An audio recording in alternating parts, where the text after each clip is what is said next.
Hello, and welcome to another episode of the Full Quota podcast. My name is Mpho and Tim. I've got Tim Delace with me, and we're not talking T20 World Cup. There's another T20 tournament happening in South Africa. This is your number one South African cricket podcast for all things happening in South African cricket. Come here, you'll find out what's happening. And so today we decided, because this week we've also got a T20 tournament happening in South Africa. We've had it for 3 weeks. Now it's the final games. We've got the final two games happening, and the semifinals are starting on Wednesday. So we thought, hey, let's have a recap, because we haven't spoken about the tournament a lot, about what's been happening in the tournament. So I've got Tim here, who's been diligently watching cricket. Like there's like 24 hours of cricket between Australia, South Africa, and I don't know what else is happening around the world, but Tim's got his nose on it. I just pop in and out and then watch some games, watch other games. My lines have been disappointing, and we're going to talk about that. But Tim, what have you made of this tournament and the quality of cricket? It's been enjoyable. I must say, now that I'm invested in it and stuff, it's been a good tournament, but I am the same mistakes are there. If you want to know a reason why advertisers are not advertising South African domestic cricket, and it's a combination of both people being at fault. This is why, because the standard is not at the best level. So an advertiser does not want to be associated with a competition where the standard isn't where it should be.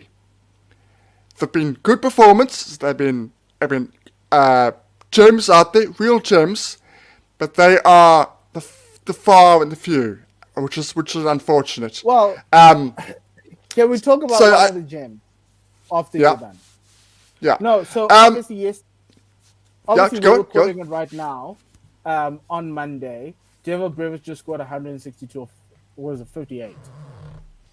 Probably one of the best innings of the tournament. I think the only century this tournament. The highest score before this one was 91, and I think that was by Grant Rudolphson. Um, is that the type of? Were you expecting innings like that a little bit more, or because that innings in itself is it? You can now see, and we can all now see that this kid's too good for this level. But he was Yeah, like, it yeah, made the Knights feel like they were accountants and lawyers playing on a Sunday against the professional. yeah.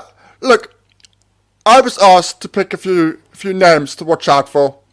So I wrote it or something. Of course, Beavis was going to make my list, but I hadn't seen Beavis in any form of cricket outside of T20 cricket. I had not seen him play a single format of that. So the talent was there. We've seen it in the IPL. We've seen it in the West Indies. You know what his abilities are. We know what his abilities are. So maybe I was a little bit tempered in my summation of him. Um, it doesn't surprise me. It doesn't surprise me because of what I just said.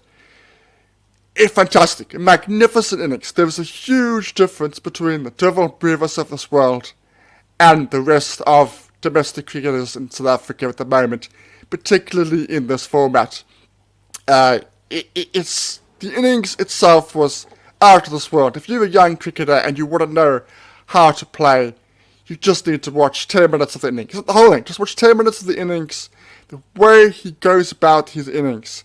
There were no hacks. There were no hoaxed square leg that actually went for six over third man.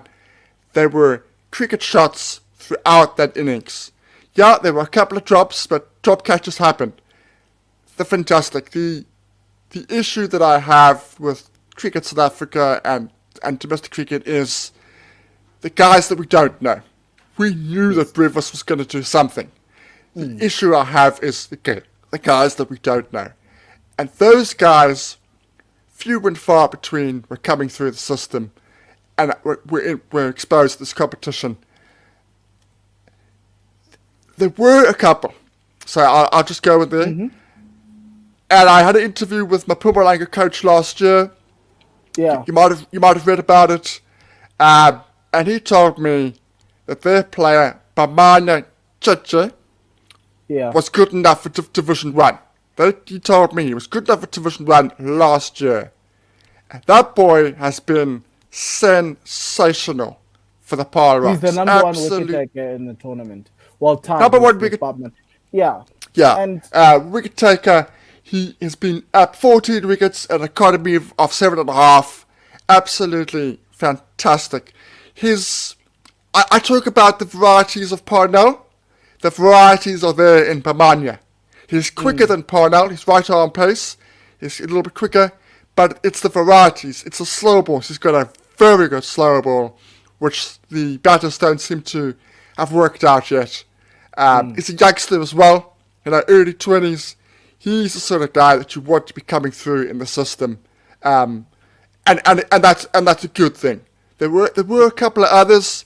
Daniel Smith for Western Province again, 21, had a decent tournament, not outstanding, but a decent tournament. You have Jordan Haman for the Warriors, wicketkeeper batsman. He's been excellent. Warriors where been was he last season? Because we've seen Ronan, Hey? we've seen. Where was Jordan Haman last year? He was, where was he? So he's come from. Was he not in Mpumalanga? Because his brother Ronan played for the Lions, but he was SA under 19. There's another Haman brother that played for. Ronan was playing. I'm sure Ronan was playing for Mpumalanga. I think Mpumalanga got Ronan from the Lions. I think. I do get the mix. The CSA One Day Cup final. Yeah. So I remember talking to the coach, and he said that was happening. But for the majority of the season, if I'm not mistaken, Ronan was playing for Mpumalanga. Not for that final, obviously, but I think I'm right. Okay. I do get the Hermans mixed up. Okay. But look, I do think that cricketing family, it's like the Malans. You just never know. Last year we saw an Andre Malan pop up out of nowhere, playing for Southwestern District Eagles. Well, not Eagles, the Badgers now, because that's who they are. Eagles is the rugby team. But anyway, look, I think for me that was the thing. I think for me it was it's a step down. It's not IPL. It won't be SA20, and in the absence of pro tiers or guys in and around the system. You're not gonna get high quality batting, and there were guys who are pro tiers who should have done well, and they didn't. It was a situation where, and we spoke about a lot of the guys who were expecting to, because the other thing is this is in the sea of SA20, and guys who weren't picked for SA20 and what that meant, and this was the redemption story. And we're going to talk about guys who may have redeemed themselves and guys who didn't.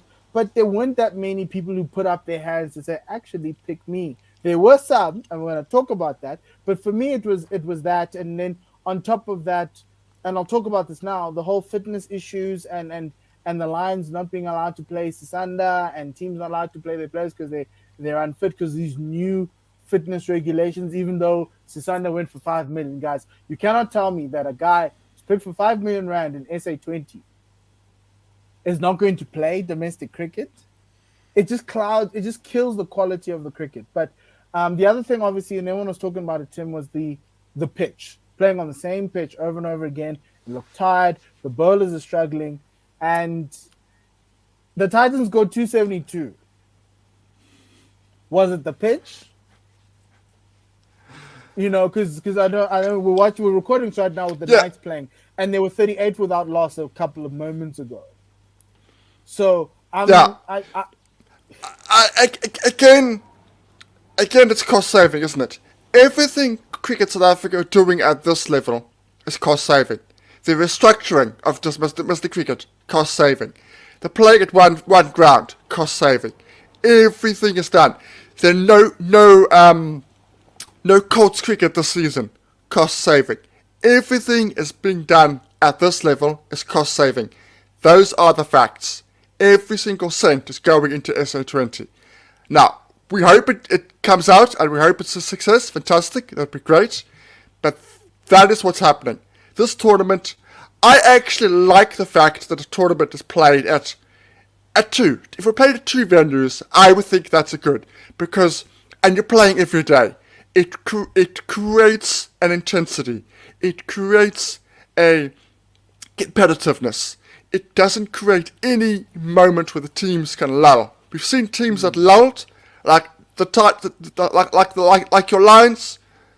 Fantastic squad, fantastic 15 on there, but when it actually came to the matches, they didn't perform, even when they lost Sunday. As a team, they didn't perform.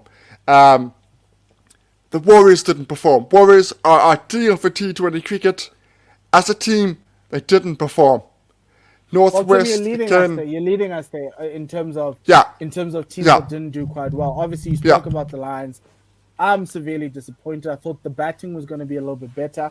Vian Mulder did put his hand up. I want to talk about that. He's in the run scoring charts, but to not have a bowler, because the calling card for Lions has always been their bowling. They've always had a good bowling attack. Didn't happen this time. And we spoke about the Warriors. I'm not mad. I'm just disappointed.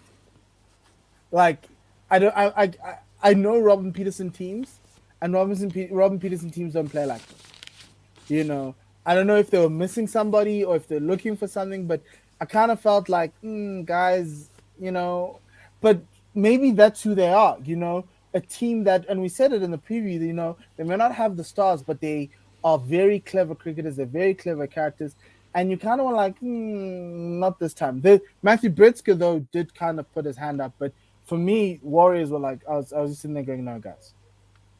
The bowlers didn't pitch up. The bowlers didn't pitch up at all. I think long term, Bayer Swanepoel is going to be a seriously good player. I do think he's got what it takes. I thought he was good with the ball. You want him to contribute with the bat. Now, he's basically the John Smuts replacement. But Nkubi, who was good, this is what we were worried about. We liked Nkubi last year, but it was a small sample. That was my one concern. It was a small sample.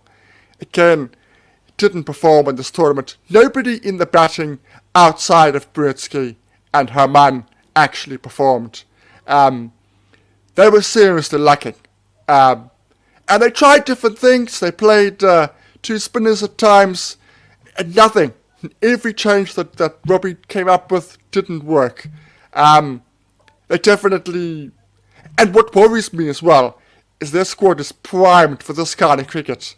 It isn't primed for 4-day cricket, 50-hour cricket. Yes, yeah. Yeah. And that was my worry with them. Going up the table, Western Province, young squad, experienced bowling attack, but again, bowling just never arrived in this tournament in the way we wanted. And maybe it's because you're playing on one pitch and the pitch effectively is dead. But from a batting perspective, young batting lineup for you guys there in Western Province. Daniel Smith is there, but he's not in the top 10 of run scorers. You know, and when you don't have, because here's my thing, right?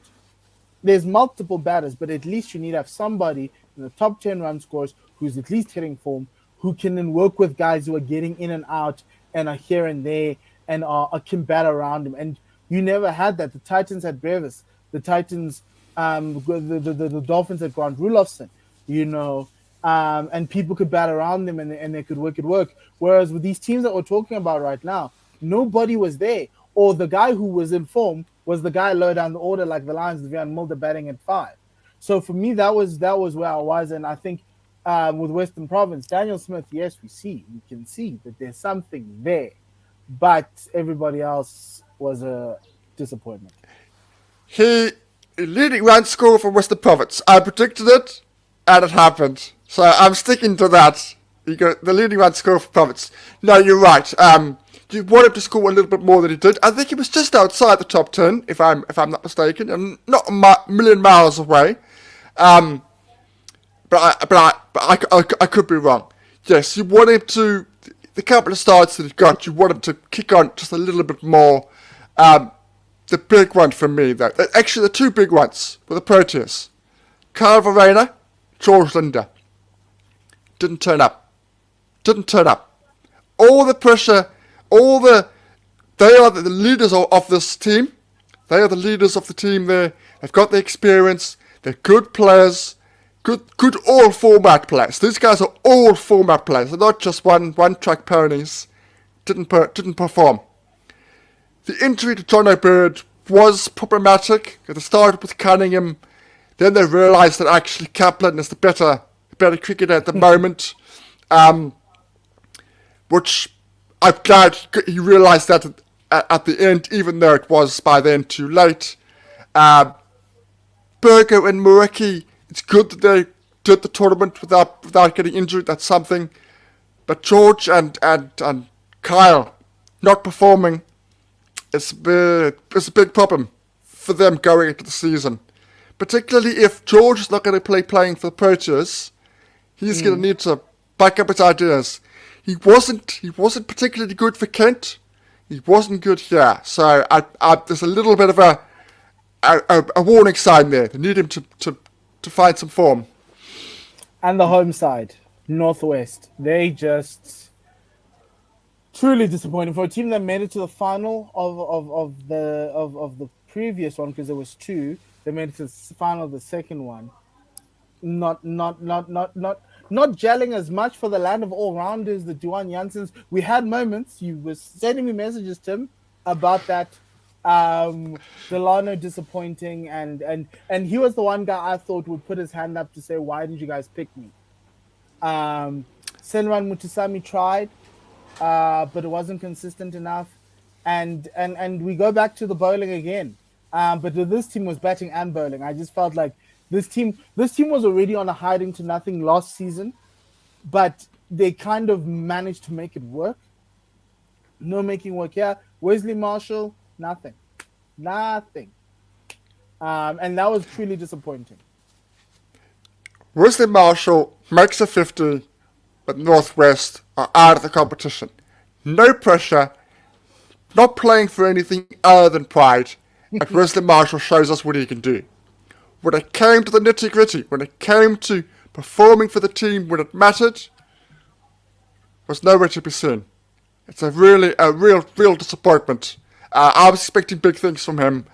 We will get to when we get to the later tournaments, the later teams. There were guys that I'm glad who did perform. They still rely so much on Muthusami. They rely too much on Muthusami. And they hang on to Heineken a season too long, in my opinion. They needed to find somebody fresh but they and don't have new. another wicketkeeper. Oh, Sinakwan is there. But he actually batted Sinakwan. quite well. Sinakwan did he was fine. their best So, batsman. Yeah, he did okay. Sinakwan did absolutely fine. Actually, Muthusami did better with the bat than he did with the ball. His economy was okay with the ball, but he actually did better with the bat. And I think his strike rate was around the 130 mark, but he can't do it every time. They needed guys, and they didn't get that. And that moves us to our segment of, okay, you guys came as advertised, which is the teams that we kind of expected to be playing this well, and they are there. They're the semi-final contenders.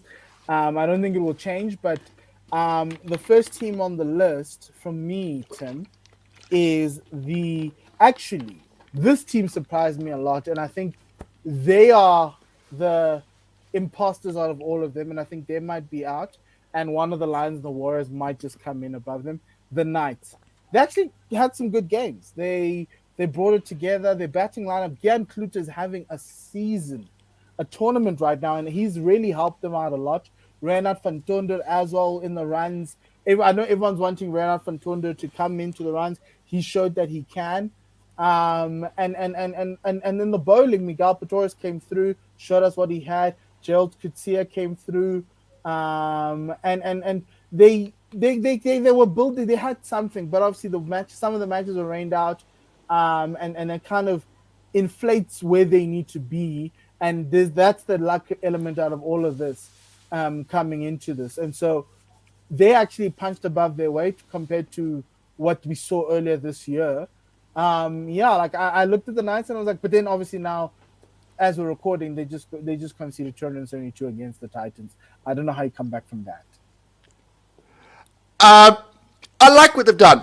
They came from a very low base. I was very critical when we did the preview about the Knights. I'm glad they've come back. They've shown some real grit and determination. When we get into what should happen in the final games before the semi-final, I thought they were superb. As I said, I'm disappointed with Wesley. I'm delighted for Quota. I thought Quota, I thought he was just gonna coast it. I thought he was just gonna see out his career and do reasonably. He's been excellent at this tournament. I've been so good. I mean, he's only 30. I can't believe he's only 30. He's been excellent with the bat and hugely important in getting to the Knights into the situation where they can get this far. I've been hugely impressed with Coetzee. George Coetzee bowling with real pace, real determination, and he's got his just deserves just about in this tournament. I've been very impressed with him. Just a reminder, they've had to do without Riley, and they got a replacement in from England, Josh Cobb, and he had visa problems. So he hasn't been able to play at all. He's been sitting there as batting consultant throughout the tournament. So they've been doing this without Riley and the replacement they got him in. And he's a good replacement. So they are definitely punching above their weight, which is good to see. That's beautiful. The other team there, this team has made it in the Paul Rocks, JP Germany's side. Batting wise, they're coming through. Yaneman Milan in the runs there as well. So to Clyde Fortain, who is improving from last year's situation. They have two batters in the top 10, really batting, playing really well. Even from a bowling perspective, you spoke about Bamanye Tlengle with the 14 wickets, and he's really stepped up. And I'm really impressed by this team. I think, they've always been. I like JP as a coach, and I kind of see what you kind of see what you're getting with him. He's a coach who likes guys, who can do a little bit extra and have a lot of variation. But he set up a team with a proper culture, and they're playing, and they're a dark horse. They're sitting in third right now, but they're a dark horse to win this thing. Yeah, I like them. I like the setup there. I like the players that they got through last season. That they're doing nicely. Their success comes from their spin bowlers. Yes, Milan, fantastic, and it's hugely important. As is his brother. Clyde Fortain also had a good tournament last season, and then fell away. He had one good tournament, and then he fell away. I just hope from his point of view he doesn't fall away. He realizes if he wants to be the next level, he's going to have to do this on a consistent basis. And if he wants a contract as an opener in the SA20, you've got to put down numbers, because the wildcard round is happening soon. And, there's some teams that don't have openers. Some teams are all-rounders, looking like Northwest out here. And if you can put down some serious numbers, because if I look at that list, he wasn't picked up by anybody. So, and he's like top 6 on the run scoring charts in this tournament. Yeah.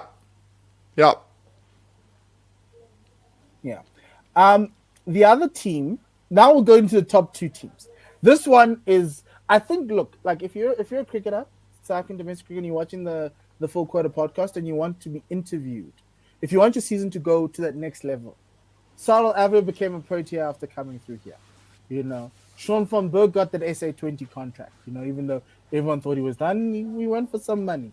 He got a contract. Grant Rulofsson, on the night of the SA20, was sitting here telling us he's not sure if he's going to get in. He got into the SA20 and then goes on to show us what we had wished upon him, an incredible season. And Grant Rulofsson, before obviously Devo Brevis' 162, was the leading run scorer, having scored 301 runs. The Dolphins. And we knew that at the back end of this tournament, spin was going to come into play, and it did. And the Dolphins came through. Othniel Bartman with the bowling, 14 wickets. Prenelin Subran with 10 wickets. Then Grant Rulofsson comes in with his 300 runs.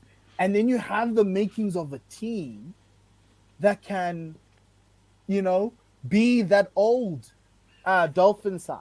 That Dolphin side with Keshav, that Dolphin side that won the T20 tournament when it was hosted during the bubble in KZN, or tried to, and then the Lions beat them to it. I was really impressed because I thought this Dolphin side was going to struggle a little bit behind the lines. Maybe even a Warriors could pip them, or do you get what I'm saying? But they're really playing good cricket and led from the front by Grant Rulofsson. Yeah, absolutely. They lost two of their opening three games. They lost two of the I three thought they opening were done by games. then. I said before, I said semi-finals Dolphins, it's a done deal. I won't lie, I was a bit worried. The team wasn't clicking. Grant was doing well, but the team wasn't clicking. The team wasn't performing. The bowling wasn't right. Quinton Friend, the bowling coach, had a good chat with the boys, and they came through. I'm so done. That bowling unit is the best bowling unit in the competition by a mile. The Yes. Bartmans, the two Pavilions, Ethan Bosch, Sublime. Oh, yes, Ethan Ethan Bosch. Bosch is there as well. Ethan Bosch is 10 miles better wickets, than his yeah. brother. He is had a Oh. so he is Well, as a repeat bowler. what you just As said. a bowler. Huh? Okay. I'm just saying, As a repeat what you bowler. just said. This is As a bowler. Corbin with the nice manager. As a bowler. As a So, bowler. remember Ethan was picked in the last rounds of SA20, and I was sitting there Yes. going, huh? Okay, now I'm like, oh, now I see. I see Exactly. what the analytics is saying. Okay, Exactly. cool. Because Exactly. Ethan was playing for the Tuskers last year. He wasn't playing Division 1. So it was really surprising to see him pick for SA20. But now we're seeing what he was. Because even in the T20 tournaments last year, he didn't do that well. And now you're telling Like me this guy's a better bowler than his brother who played SA under 19, won a World Cup, is a millionaire because of SA20, and is. as a bowler. As I was saying, his problem as well, and it's also been a little bit of Pavilions' problem in the last couple of years, is injuries. He's constantly got niggles, so he's never really one of the reasons why he's been playing Division 2 is he's never really found that consistency. He's never really gone an entire season being 100% fit to show us what he's got. 10 wickets, but that's not the important part. His economy of 4.9 at this tournament. Economy of 4.9 for Ethan Bosch. That Yeah, I bowling saw that. unit That there. was insane. The Bartman. Bartman's economy 6.6. It's just The strike rate, incredible. Tim, Strike rate. 9.2, Strike I rate of think. 9. Like, Strike rate what of is a 9.2. wicket every 9 overs? And every 9 balls? And Like, what is this? 9 balls. Who are we doing? Like, Incredible. what do we play? And Incredible. And to a certain extent, if you are a fan of South African cricket and looking for the next bowler to come into the side, Botman's showing you that. But Manya Glenn with 14 wickets is showing you that. That obviously this. For instance, obviously you can look at the guys who've played Proteas before, Lutus and Pamela. They're being outshone by these guys in the same conditions. Big And time. Junior Dollar, guys like that. Obviously, Junior Dollar's had a great tournament for the Titans, even though I think his time has passed for the Proteas. But for the new Yeah. coach coming in the new cycle for T20 cricket, the Bartman should be given an opportunity to play, because obviously you don't want KGN looking to play every game and I don't have to play every game or all three formats. This is an opportunity, and we need to start with those guys. They really came through. The Glenton Steedmans, nowhere to be seen, nowhere to be found. Dane Even the Bjorn Patterson. Hendricks, the Nandre Burgers, nothing. Guys, this is what I loved about this tournament. And then the final team, the team that's sitting on the top of the log, the team that just put 272. Oh my lord, 272 in 20 overs. Like, what is this? The Titans, they look unbeatable. Devil Brevis, Javesh and Pillay at the top. And then Tiernas de Bren coming in to kind of steady the ship. You've got Donovan Ferreira as the show. in the lower order. You've got Junior Dala bowling well. You've got Pangiso. You've got Corbin Bosch. You've got Diane Khalim, who's all of a sudden had some nice little cameos here and there. Mandla Mashimbi is aside. That's if you think about the amount of proteas that the Titans have and the amount of proteins that the Titans lose every season, to be able to produce this, like what talent do they possess that you can have a Diego Brevis and a Donovan Ferreira and a Javishan Pillay in the same team? And those Yeah. guys are youngsters. You're not rolling out Dean Alga. You're not rolling out. Yes, they did roll out Neil Branton on all the guys, and they had Spanela Makanya who played well. Kamane looks good in this format. But the talent pool that they have in the North is very scary. I thought the Lions had a really nice talent pool and that didn't come out this year. But obviously it wanes and it goes in roundabouts. But this team, unbelievable. The best team in the competition by street. Doesn't mean they're going to win 90%. it, but they are miles better. The fielding standards, and when I talk fielding, I'm talking catching, has been a real concern. South African teams have always been good fielders. Always. And it's come from the domestic competitions. It didn't just happen. It's because the domestic competitions were strong, and that's what meant the Proteas fielding was strong. This competition, the fielding standards has been very poor. Aside from the Titans. Titans have been outstanding. The fielding, the bowling, the batting, the Brevis, everybody that you just mentioned. The Ferreiras, the Pillai's. Pillai's been a bit of a revelation. I mean, he's always been a talented individual, but he's been outstanding in this tournament. Pangiso, the legend, absolutely incredible. Economy of 5. That boy, I think there's a part of him wishing he was 26 because he's playing like a 26-year-old. Harmer, not his format. Not his format at all. Comedy of 4.3 for Harmer. 4.3 in this. So he's not a massive wicket taker in this tournament, but his economy is 4.3. Everybody has been superb. As much as we could talk an hour and a half about Brevis and how magnificent his innings was today, every member of that side is so tight. It's a tight unit. They are easily, and I mean easily, the best team in the competition. But of course, doesn't mean they're going to win it in T20 cricket. But right now, they are streets ahead in every department. So I'm just going to put up the log and just to talk about the permutations. But the Titans are at the top, having played 6 games. They're going to play their 7th and 22 points. The Dolphins played 7 with 20 points. The Titans lost 1 game. The Dolphins have lost 2. The Rocks are 3rd, and they have qualified for the semi-final. Played 6 games, 16 points, so they're in. But the fight here is for that 4th spot where the Knights are sitting in 4th with 15 points. They're fighting it off of the Lions, who have 2 games in hand. The Knights are currently playing the 6th game right now. You can chalk that up as a loss, and a massive one as that.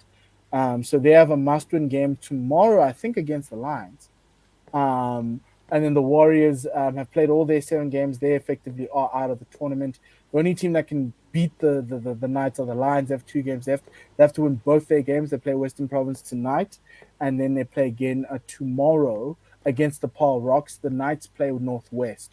So it's going to be quite interesting to see how this one shapes up. But you've got your 3 semi-finalists and 1 waiting in the wings. The Titans are going to play the 4th team, so it could be the Knights.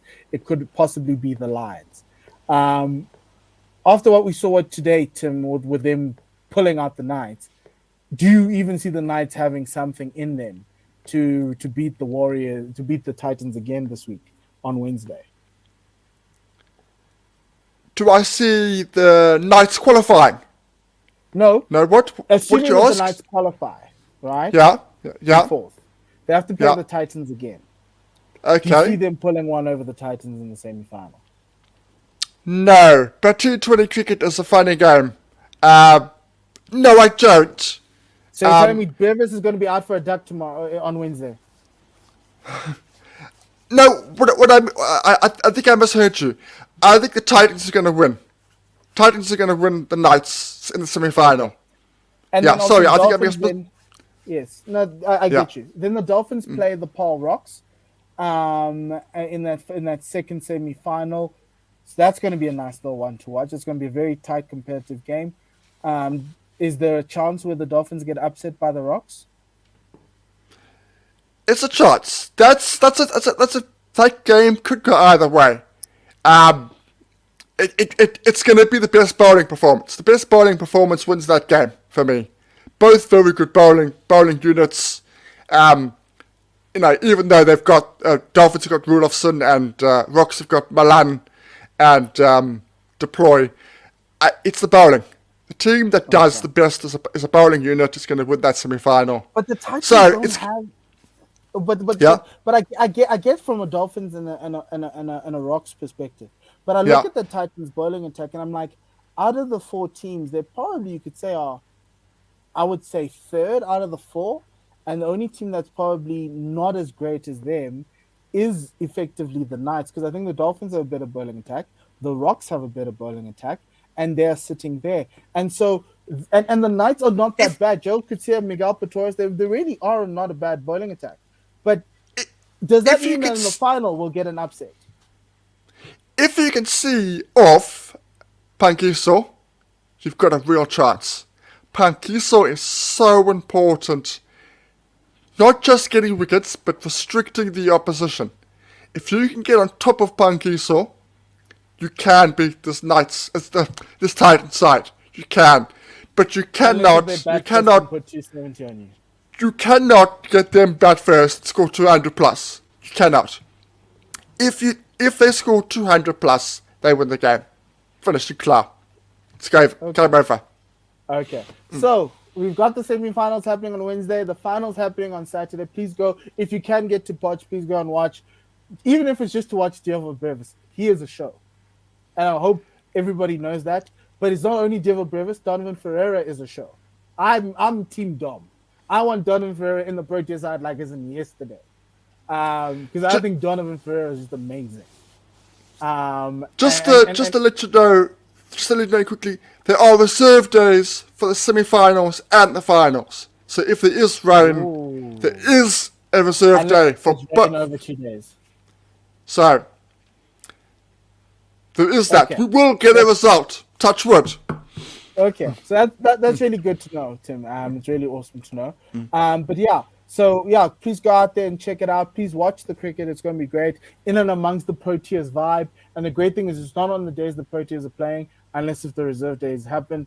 So yeah, you can go out, you can watch, and support. My one thing to CSA, and I said this on Twitter, we know that domestic cricket doesn't matter right now, but it's just so important to the growth of the game, to the one thing you value the most, and that is the Proteas men's side. Treat domestic cricket with the value it deserves. It's really important, and if you do that, your Proteas side for years will you'll be reaping the rewards. But what's happening right now is that we're not getting enough. And I know they don't have money, but they're not show it's kind of feels like it's an afterthought. Oh yes, we have to do it, and that's what this tournament has felt like. And yes, it's been on Supersport, and yes, people have been able to watch, but you kind of get the sense that they don't care. And I'm not saying that they don't care. It's a sense, it's a feeling. I just feel when I look at this tournament, I'm like, nah, these guys don't care about it. Because if they did, this is the pipeline. I remember the one time the Curry Cup was like, come and watch your future Springboks, the rugby one. And I was like, oh yeah, that's good advertising. Guys are gonna come, and then when they see guys like Brevis, they're like, oh yeah, no. Like I watched them play for the Lions under whatever it was in the Curry Cup. We're not even getting that. There's no advertising. There's nothing. It's just you have to flick through the channels to find it. And to me, it's a travesty to what these players are doing. What these guys like Grant and Deervolt and everyone else are coming to play domestic cricket, not because they have to, it's because they want to, because they know that it's what helps them become Proteas. But if you don't care about it, no one's going to care about it. Because I'm telling you now, if SA20 pops, and it does, Watch Devil Bears with, actually, I don't want to play Test match cricket, I'll just play T20s. And that's the death of our cricket. And so we need to kind of find ways to bring fans back, to make people vote with their money. The tickets are R1, that didn't help. It didn't. So you need to find other ways to get people back in. Advertising, use this Diego Brevis knock and let it go wild. Advertise the semifinals, advertise on TV, pay money, guys, spend money. Like, don't like, even this whole thing of one stadium, Tim, it bothered me a lot. I, the 1 round thing, I knew it wasn't going to work, but it shows that they are at least trying something. It shows they're not just saying, it's been 20 rand or whatever for the last 5 years, we're just going to stick there with 20 rand and just work out what we can. The fact that they did that shows that they actually do care a little bit. They should care more. They should definitely do more. I agree 100%. I think the lack of advertising is really poor. I mean, I open my Facebook, I want to see that it's there. I open my Instagram, I want to see that it's there. The teams are trying. I will say that. I will say the teams are trying, and I will say that Northwest themselves, they have done good advertising themselves on the social networking websites. I will say that. Not Cricket South Africa as such, but Northwest themselves doing their bit to try and pull people in. And we've seen some people. Obviously, we would like to see more. It all comes down to it needs advertising. It needs advertising. You need even somebody to make money. Like, yeah. It's a travesty that not everybody got to watch Devil Brevis's 162 today. It's a travesty. I know. It's only going to be spoken about on social media, and it'll be spoken about on the news. But who watches the news? You need and obviously it'll be on Blitz, so those who watch Blitz will see it. But you need to like advertise it. Like, it needs to be on every billboard. Like, this guy scored 162. Like, everyone's just getting WhatsApp messages, but now people are going to have to look for it to see where it's going to play again. That 162 should be a highlights package on every single social networking website the Cricket South Africa run. Every single one. All of them. The full one. The full one. All 58 balls. All of it. The whole lot. Oh, a 10-minute highlights package. Yeah. It's worth it. It's worth it. I'm telling you now, it's worth it. Yeah, and that's the thing about CSA. I'm like, you're getting guys like Rudolfsson, Brevis, and Ferreira who are effectively giving you moments that you need to highlight. This is where the next Proteas are. They're not in Australia. Forget about the guys in Australia. They sort themselves out. Work on this. And this has been my biggest bugbear about the CSA, is that they've never wanted to actually try and see if domestic cricket can stand on its own as a viable product. We know it's not a viable product, but you haven't actually put in the effort to do that. You've just worked off the back of the Proteas, and whatever money you get from the Proteas, you'll just siphon through like some orphans and widows, and you're gonna do that. We needed something. But yeah, Tim, I think that's enough of my rant. Enjoy the CSA T20 this week. We'll be back next week talking Proteas probably talking CSA T20 final. So, but we'll do a Pakistan review show later this week as well. Outside of that, everybody, goodbye, good night, and le sale cacajizo.